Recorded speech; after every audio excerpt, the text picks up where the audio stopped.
उन सारी मंदिरों को जिनको तोड़कर मस्जिदें बनाई गई हैं गुलामी काल में, उन एक एक को वापस लेने के लिए हम आगे बढ़ चुके हैं और हम किसी प्रकार का समझौता न विश्वास करते हैं न करेंगे, न कोई भी केस इसी प्रकार से वापस होगा। जहाँ पे मंदिरों के रेस्टोरेशन के रिवाइवल के केस चल रहे हैं, उसमें भी किसी भी तरह से कोई भी कॉम्प्रोमाइज के लिए या बातचीत के लिए हम लोग तैयार नहीं है। इसलिए हम लोग अपनी लीगल लड़ाई में आगे बढ़ेंगे और किसी भी तरह के कॉम्प्रोमाइज की टॉक्स पे कॉम्प्रोमाइज की टेबल पे नहीं बैठेंगे। किन में समझौते की वार्ता चल रही है, इस बारे में मुझे कुछ नहीं मालूम है। तो मैं इतना स्पष्ट कर देना चाहता हूँ कि मैंने और मेरी लीगल टीम ने उन सारी मंदिरों को जिनको तोड़कर मस्जिदें बनाई गई हैं गुलामी काल में, उन एक एक को वापस लेने के लिए हम आगे बढ़ चुके हैं। हमारा प्रण है, संकल्प है और ईश्वर के नाम पर निकल चुके हैं और एक भी मंदिर छोड़ने का सवाल नहीं आता। किसी भी समझौते का, तथाकथित या किसी वार्ता का हम लोगों को कोई फर्क नहीं पड़ता। मैं स्पष्ट करना चाहता हूँ फिर, किसी मंदिर की जमीन के बारे में समझौता करना किसी हिंदू के आधिपत्य में नहीं है, अधिकार में नहीं है।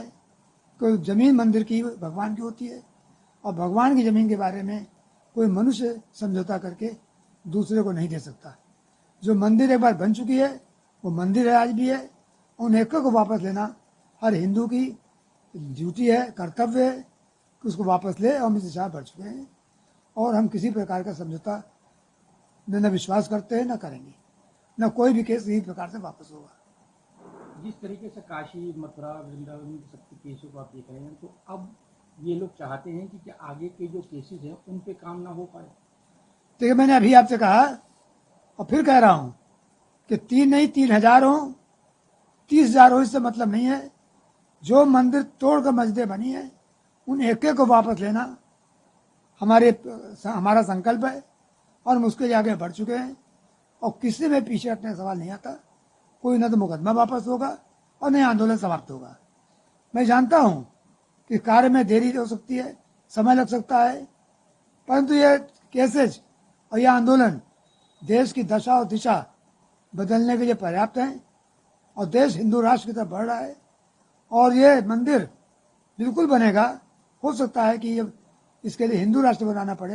हम और हमारी पूरी लीगल टीम और हमारे जितने याचिकर्ता हैं, वो ज्ञानव्यापी हो, चाहे वो मथुरा हो, चाहे वो संभल हो, चाहे वो भोजशाला हो, चाहे वो अलग अलग जगह जहाँ पे मंदिरों के रेस्टोरेशन के रिवाइवल के केस चल रहे हैं, उसमें भी किसी भी तरह से कोई भी कॉम्प्रोमाइज के लिए या बातचीत के लिए हम लोग तैयार नहीं है। उसका कारण ये है कि जिन लोगों ने इस्लामिक अतिक्रमण करके हमारे जो देवता के स्थल थे उसको कब्जा किया, वहां पे कोई भी बातचीत नहीं हो सकती है।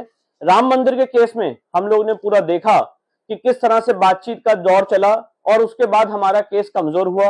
5 एकड़ की ऑल्टरनेट लैंड दी गई। तो मेरा प्रश्न ये है कि जिस तरह से काशी विश्वनाथ में, मथुरा श्री कृष्ण जन्मभूमि में या अलग अलग जगह, चाहे वो संभल हो, चाहे वो अदीना मस्जिद हो बंगाल में, अलग अलग जगह जहां पे हिंदू मंदिर को तोड़ के मस्जिद में तब्दील किया गया है, इसमें किसी भी तरह की बातचीत कैसे हो सकती है? और बातचीत का अर्थ ये होता है कि आप कुछ चीज अपनी दें और कुछ चीज उधर से मिले। तो यहाँ पे हमारा केस लॉ पे, फैक्ट्स पे बहुत स्ट्रांग है और बातचीत करना केस को कमजोर करने के बराबर होगा। इसलिए हम लोग किसी भी तरह की कोई बातचीत के लिए तैयार नहीं है। एएसआई की रिपोर्ट भोजशाला में, ज्ञानव्यापी में, अलग अलग जगह आ चुकी है। कृष्ण जन्मभूमि का केस पानी की तरह साफ है। इसलिए हम लोग अपनी लीगल लड़ाई में आगे बढ़ेंगे और किसी भी तरह के कॉम्प्रोमाइज की टॉक्स पे, कॉम्प्रोमाइज की टेबल पे नहीं बैठेंगे।